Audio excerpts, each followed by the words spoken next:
nükleer programdan ziyade Trump Çin'in ekonomik adımlarını daha çok takip ediyor. Askeri olarak karşı karşıya gelmeyecekler zaten. Xi Jinping şu anki şartlarda biraz bu devlet mekanizmasını orduda dönüştürmeye çalışıyor gibi. Yani ordunun yönetim kabiliyetini bu anlamda biraz daha aktif hale getirmeye çalışıyor. Ama burada kırılganlık şu, karar alacak bir komutan bulabilecek mi bu bir süre sonra? Yani kendisine bağlı, kendi söylediğinden, sözünden çıkmayan komutanlar yerine birini bulabilir ama bu kadar deneyimli birini bulamaz. Çin en kıdemli generalini tasfiye etti. Olayın arka planında ne var? İhanet deniyor ama daha detaylı nedir? Şimdi Çin'de özellikle askeri kanatta ihanet, yolsuzluk vesaire gibi söylemler olduğu zaman biz aslında hep partiyle ilişkiler üzerinden değerlendiriyoruz. Çünkü şimdi ordu Çin'de devlete bağlı olmaktan ziyade partiye bağlı biliyorsunuz. Çünkü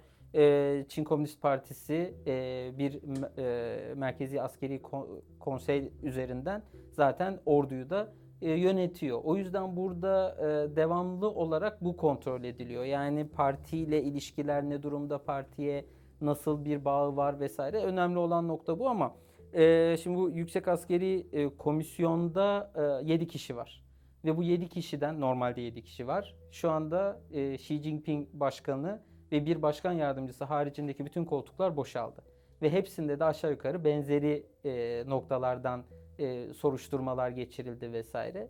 O yüzden burada da aslında genel olarak baktığımızda 3 temel noktayı aslında ön plana çıkarabiliriz. Birincisi bu parti-ordu ilişkisi. Yani partinin artık ordu üzerinde bir kırılma yaratabilecek noktalara bırakmak istemiyorlar. Bu birincisi. İkincisi güç yoğunlaşması. Yani özellikle Xi Jinping'in yapmaya çalıştığı bir şey var. Ordunun dönüşümüyle ilgili. Ama bunun içerisinde işte bazı hiziplerin ortaya çıkmaması da lazım.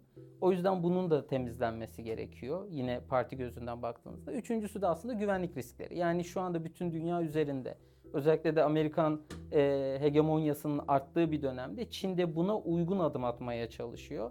Bizim bildiğimiz Çin'in siyasi noktası hep deriz ya pasiftir normalde, eyleme geçmez, daha çok takip eder. Evet bunu bir köşede tutuyor Xi Jinping ama ordu yönetiminde bunu biraz daha agresif hale getirme niyetinin de olduğunu alttan alta seziyoruz. Bunun adımlarını da atıyor aynı zamanda. Xi Jinping'in sağ kolu konumunda gibiydi. Nasıl bu kadar peki ihanete yanaşmış olabilir? E, Yani aslında emekli olması bekleniyordu. Yaşı oldukça ileri ama Xi Jinping onun deneyimine ve partiye olan sadakatine güvendiği için yanında tutuyordu. Ve aslında bir anda bu tartışmanın başlamış olması biraz aslında herkesin dokunulabilir olduğunu gösteriyor Xi Jinping. Yani bir devlet başkanı var ve parti genel sekreteri. Onun haricindeki herkes partiyle uyumlu hale gelmediği sürece veya devlet çıkarlarına aykırı hareket etme ihtimali olduğu sürece sistemin dışarısına çıkarılabilir. Bunu net şekilde göstermiş oldu. Bu tabii hani diğer partinin üst düzey yöneticileri, Xi Jinping'e yakın diğer isimler için de tabii bazı ne diyelim sorunlar da oluşturacaktır yakın zamanda. Çünkü güven böyle bir yapı içerisinde çok önemli. Xi Jinping alttakilere güvenmek istiyor ama alttakiler de Xi Jinping'e güvenmesi lazım. Sanki o ikinci kanatta güven biraz kırılmış gibi görünüyor bu adımla. Bu aslında peş peşe gelen adımlarla.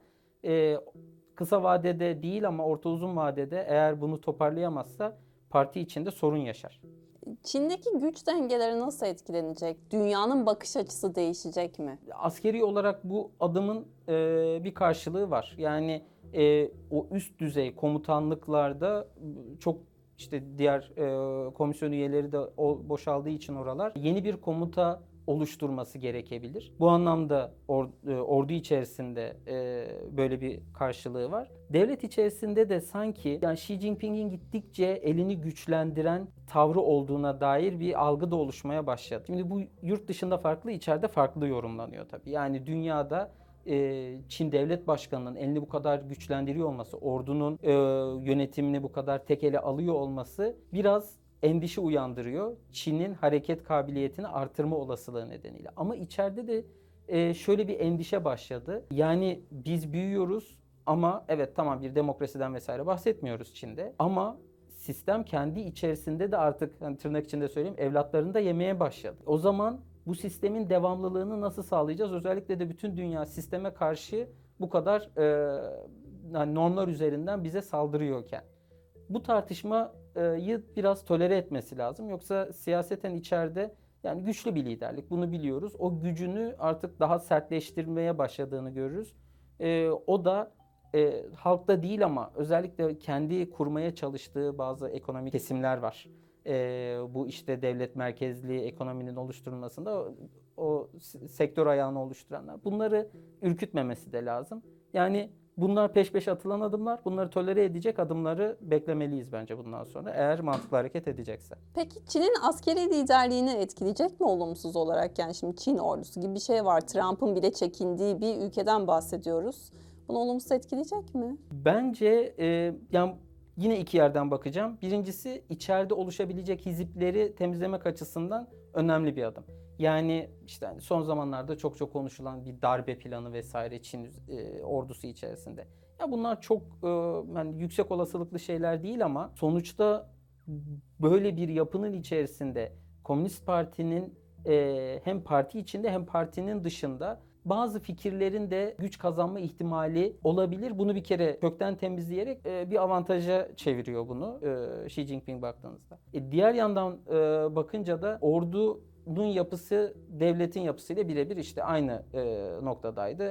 Her yere müdahale edilmeyecek. Hatta hiçbir yere müdahale edilmeyecek. Hep böyle takipte, hep işte büyük güçlerin arkasında kalacak bir ordu. Ama sanki Xi Jinping şu anki şartlarda biraz bu devlet mekanizmasını orduda dönüştürmeye çalışıyor gibi. Yani ordunun yönetim kabiliyetini bu anlamda biraz daha aktif hale getirmeye çalışıyor. Ama burada kırılganlık şu, karar alacak bir komutan bulabilecek mi bu bir süre sonra? Yani kendisine bağlı, kendi söylediğinden, sözünden çıkmayan komutanlar dizayn etmeye çalışıyorsa, yarın öbür gün sadece herkesin dönüp Xi Jinping'e baktığı bir komuta kademesi bir olay olduğunda dünyanın herhangi bir yerinde veya doğrudan Çin'le ilişkili, burada o generallik rütbesinden karar alma eylemine geçebilecekler mi? İşte orası kırılganlık yaratır. Çünkü karar alamayan bir general aslında ordu yönetmiyor demektir. O zaman da tüm ordu doğrudan Xi Jinping'e bağlanır. O da ayrı bir kırılganlık yaratır. Peki bulabilecek mi birisini Xi Jinping? Yani şu anda tabii yani parti içinden birileri çıkar illa ki. Çin'de sonuçta Komünist Partisi kendi evlatlarını devamlı olarak yetiştiren, evet kendi evlatlarını yiyor ama bir yandan da yetiştiriyor.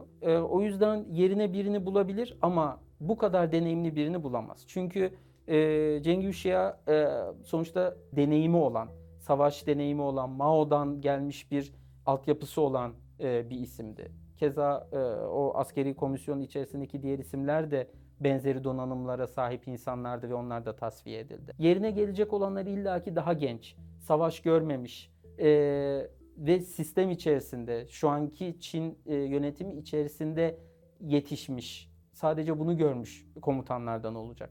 Doğal olarak orada hani o zorluğu yaşamamış isimlerden o zorluğu deneyimleyecek isimlere evrilmesi gerekir. Bu zor ama imkansız değil. Kendi içinde bu hani diyoruz ya, bir yapı oluşturmaya çalışıyor Xi Jinping. Bu yapının içerisinde kendi komuta kademesinde inşa etmiş olur. Biraz daha açacak olursak kimdir bu general? Aslında Mao zamanında o eğitimi almış isim. Mao zamanından eğitimini almış ve savaş kabiliyeti olan da bir lider. Zamanında Çin ordusu içerisinde, hatta yani şu anda savaşmayı bilen komutanlardan, nadir komutanlardan biri. Merkezi Askeri Komisyon içerisinde ikinci isim Xi Jinping'den sonra.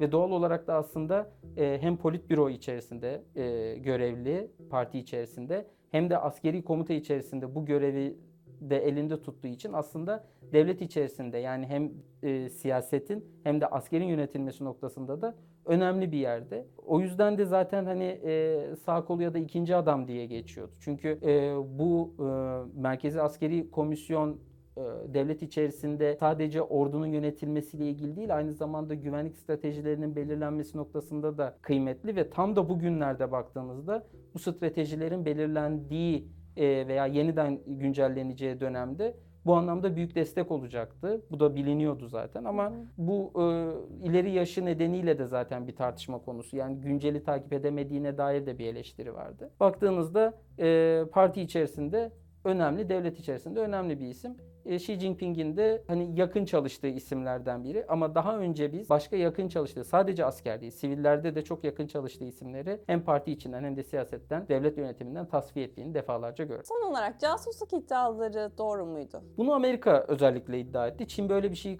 şu anda kabul etmiş değil. Nükleer programla ilgili bilgilerin Amerika'ya ulaştırılmasıyla ilgili. Açıkçası bununla ilgili net bir şey söylemeyerek Çin de kendine bir alan açıyor. Yani böyle bir casusluk ihtimali evet söz konusu olabilir ama olduğu zaman ne yapacağını da göstermesi açısından önemli. Amerika bunu kullanıyor. Yani Çin üzerinde istediğim zaman senden bilgiyi alabiliyorum imajını vermek için kullanıyor. Bu böyle olduysa dahi Çin bunu kabul etmeyecek. Ama reddedip reddetmeyeceği konusu önemli. Bu ya olmuş olabilir mi? Açıkçası şu anda nükleer programdan ziyade Trump Çin'in ekonomik adımlarını daha çok takip ediyor. Çünkü ekonomik olarak ilerlemesi Amerika için daha büyük tehdit. Çünkü askeri olarak karşı karşıya gelmeyecekler zaten. O yüzden bunun ben bir aparat olduğu kanaatindeyim. Burada asıl önemli şey partiye sadakat. Diğer her şey tali ve nükleer konunun da Amerika için çok stratejik olduğu kanaatinde değilim bugünkü şartlarda.